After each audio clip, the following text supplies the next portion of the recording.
আমার বঙাইগাঁও জেলার লেংটিসিঙ্গার পূব ফালে যে আমার মানা নদী আছে, মানা নদীর প্রবল গড়াখহনীয়া হয়ে আছে। আর বারিষা আহিলে তো গড়াখহনীয়া হয়ে ইতিমধ্যে ৩-৪ ঘর আমার নদীর বুকুত যা গেছে। আর এতিয়া আমার ২ নং রাজ্যিক ঘাইপথের প্রতি ভাবুকি করিয়াই আনিছে। মাত্র আমার নদীর পৰা ৰাজ্যিক ঘাইপথখন ১০০ মিটাৰ দূৰত আছে।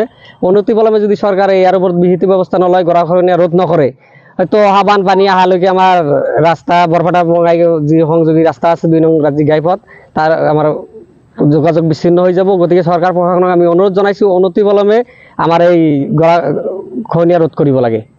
জনপ্ৰতিনিধিৰ ভূমিকা কি? জনপ্ৰতিনিধিৰ ভূমিকা বাৰিষাৰ সময়ত তেওঁলোকে যদিও আহে আশ্বাস দি থৈ যায়, তেওঁলোকে আশ্বাসে হৈ থাকে, কোনোদিনে কোনো ধৰণৰ কাম কৰা নাই, আমাৰ কাম কৰা পৰিলক্ষিত হোৱা নাই। বানপানীৰ সময়ত অলপ পাৰ্কপাই নেতাই আনি জমা কৰিছিল, বানপানী যোৱাৰ লগে লগে তেওঁলোকে উঠাই লৈ গুচি গৈছে। আমি বুজি পোৱা নাই কিহৰ কাৰণে তেওঁলোকে উঠাই লৈ গ'ল। মাল আনি পেলাইছিল বাৰিষাৰ সময়ত, বাৰিষা যোৱাৰ লগে লগে তেওঁলোকে মালখিনি উঠাই লৈ গৈছে। নবনিৰ্বাচিত সাংসদ ৰকিবুল হোসেন, আপোনালোকৰ মাধ্যমত আমি নৱনিৰ্বাচিত সাংসদ যি আমাৰ ৰকিবুল ইছলাম আছে, তেওঁক আমি অনুৰোধ জনাইছোঁ, তেওঁ অনতিপলমে তেওঁৰ সাংসদ পুঁজিৰ ধনেৰে হ'লেও আমাৰ কমচে কম সকাহ দিয়াৰ কাৰণে তাৎক্ষণিকভাৱে কিছু ব্যৱস্থা কৰিব লাগে।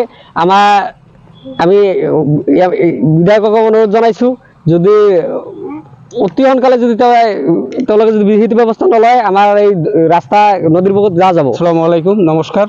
তো আমাৰ এতিয়া গড়াখহনীয়াৰ সমস্যা আছে। আমাৰ বাৰিষা কালত আসলতে বাৰিষা কালত বেছি গড়াখহনীয়া হয়। এতিয়া আমাৰ বাৰিষা কাল নাই, এতিয়া শুকান কাল, এতিয়া আমাৰ গড়াখহনীয়া পূৰা হৈ আছে। আমি বাৰম্বাৰ চেষ্টা কৰিছোঁ, আপোনাৰ মিডিয়াৰ যোগেদি অনুৰোধ জনাইছোঁ, চৰকাৰক আবেদন কৰিছোঁ আৰু প্ৰশাসনক অনুৰোধ জনাইছোঁ। বাৰম্বাৰ অনুৰোধ জনাৰ পিছত সিহঁতে গাফিলতি কৰি আছে। আমাৰ এই বৃহৎ এটা অঞ্চল সন্তোষপুৰ তৃতীয় খণ্ড বঙাইগাঁও ডিষ্ট্ৰিক্ট, এই অঞ্চলটো আদাৰ বেছিখিনি গৈছে আৰু এতিয়া আমাৰ তৃতীয় খণ্ডত অলপখিনি বাচি আছে।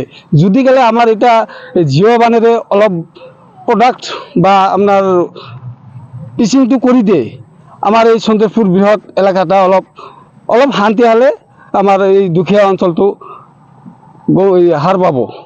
তাৰমানে আপোনাৰ এই অলপ দুমুঠি হ'লেও ভাত খাব পাৰিব।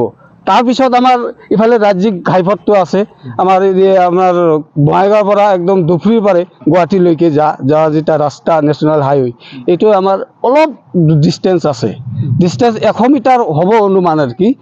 এইটো যদি গ'লে আমি এই জিঅ' বানেদি গড়াখহনীয়াটো ৰোধ কৰোঁ, তেনেহ'লে আমাৰ এই ৰাস্তাটো নেশ্যনেল হাইৱেটো আমাৰ ভৱিষ্যতত বাপ দাদা কালনৰ যেতিয়া আমি শুনা পাইছোঁ যে এই ৰাস্তা এতিয়া আমাৰ কালত এই ৰাস্তাটো হৈছে।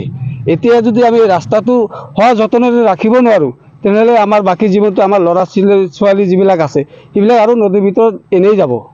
চ' আপোনালোকৰ জৰিয়তে আমি চৰকাৰক অনুৰোধ জনাইছোঁ, অতি খুব সোনকালে আমাৰ এইটো গড়াখহনীয়াটো ৰোধ কৰিব লাগে। চ' ধন্যবাদ।